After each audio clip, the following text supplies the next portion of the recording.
За би төсөвтэй холбоотой асуудал асуухгүй бид нар кабинетээр ярилцсан учраас би хөрлөтөр сайтгаа болон сангийн яамныхантайгаа уулзч амжаагүй байна. Өнөөдөр яг хэлцэж байгаа төсөвтэй холбоотой дагалдаж өөрчлөгдөж байгаа хуулийн талаар эрүүл мэндийн яамныг санал өгсөн юм байна. Эмнэлгийн тусламж үйлчилгээний тухай хуулийг 2016 онд өмнөх парламент баталсан. За манай парламент бүрэлдэхүүнтэй эмнэлгүүд энэ хуулийг хэрэгжүүлэхдээ удирдах зөвлөлийг одоо томилох, за удирдах зөвлөлтөй холбоотой зардалтайгаар холбоотойгоор энэ хуулийн төсөлд энэ хуулийн заалт дээр 21 он хүртэл төдөлзүүлэх ийм шийдвэр гаргацсан юм байнамаа.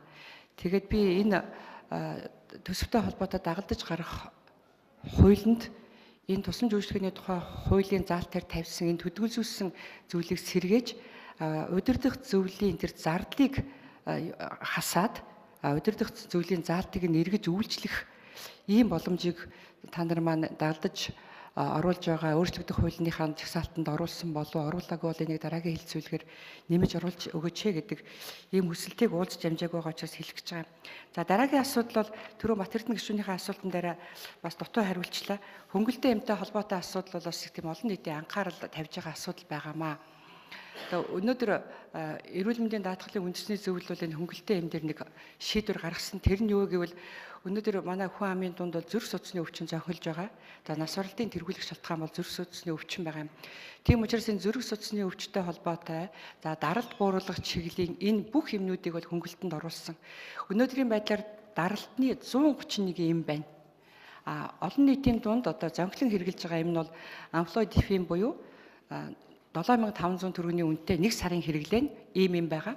За энэ нэмийг 80%-аар хөнгөлөөд 1500 төгрөгөөр даралт ихтэй иргэд маань сарынхаа нэмийг авах ийм боломж байгаамаа.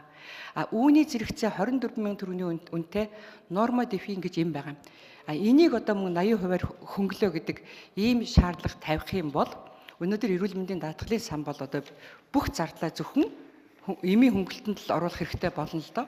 Өнөөдөр манай эрүүл мэндийн даатгалын сангийн зардал чинь өөрөө төсвийн бүрэлдэхүүн хэсэг болж байгаа. Эмнэлгийн тусламж үйлчилгээний зардал явж байгаа. Олон чиглэлийн одоо элэг бүтэн Монгол хөтөлбөрч гэсэн эрүүл мэндийн даатгалын сан бүхэлдээ санхүүжилт хийж байгаа учраас энэ дээрээс тодорхой тооцоо байгаа юм. Тийм болохоор одоо бол бид хамгийн гол нь иргэдтэй хамгийн нийтлэг хэрэглэж байгаа, хамгийн хямдаар иргэдтэй очих ийм бодлогыг барьж байгаа гэдэг бас нэмэлт хариултыг өгөх гэсэн юм аа. Баярлалаа. Бас одоо саран гэрлэх шүүмэл тайлбар өгчлээ шүү дээ. Тэр Хөрлөтөр сайд асуух юм. За баярлалаа. За баасан хөгжил рүүлээж. Хөрлөтөр сайд тэр